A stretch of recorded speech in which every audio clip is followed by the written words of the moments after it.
بهالليل هذا؟ شو ايش تقول؟ لا تاكل بهالليل هذا؟ اكل ايش لا تاكل بيتزا بهالليل هذا؟ بيتزا. بشرفك يا مال بيتزا، هي مال بيتزا يا عمي بهالليل هذا.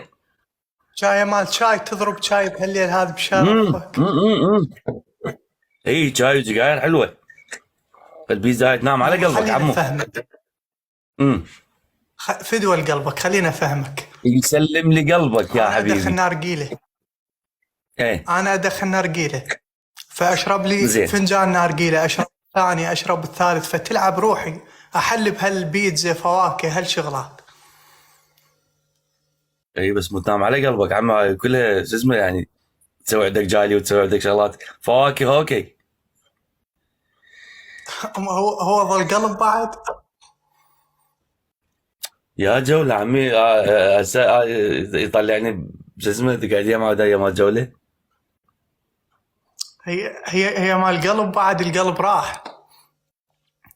لا ليش عمو، ليش بعدك شباب، بعد شبابك عمو، انا شنو القلب؟ اصلا القلب هسه باوجه. اقول لك انا اللي عندي موجودين يفتهموني، بس يجوز اللي عندك او انت من احكي خاف تقولون تبالغ. ليش؟ الله يشهد علي، المواقف اللي مريت بيها اللي بعمرك ما مر بيها، حتى لو تضحك علي. قول يا الله، قول يا الله، ايش قد عمرك عمو؟ انا عمري 25 سنة. يعني انت هسه بعز الشباب.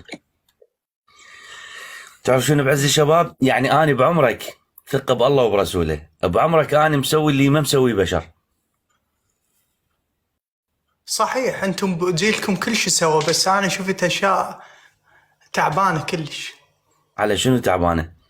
ابتعد من الاشياء المو زينه وبقي الاشياء الزينه. مو شلون هي، يقول لك مرات يجيك واحد يدوس ببطنك. ابتعد، بيك وما بيك تبتعد. انا اكو مثل عند المصريين كل شيء يعجبني. اكو مثل عند المصريين بصراحه، اكو مثل عند المصريين كل شيء يعجبني. يقول امشي جنب الحيط، امشي بصف الحائط، والله ما لك علاقه بالناس، والله ما حد يندق بيك. والله بس ما طولك انت تختلط، ما طولك تختلط عمو، تخيل كل شيء، تخيل كل شيء. صحيح. فانت يعني الموضوع ترى اذا خلي اشوف عيونك، ترى راح قلت لك وعي.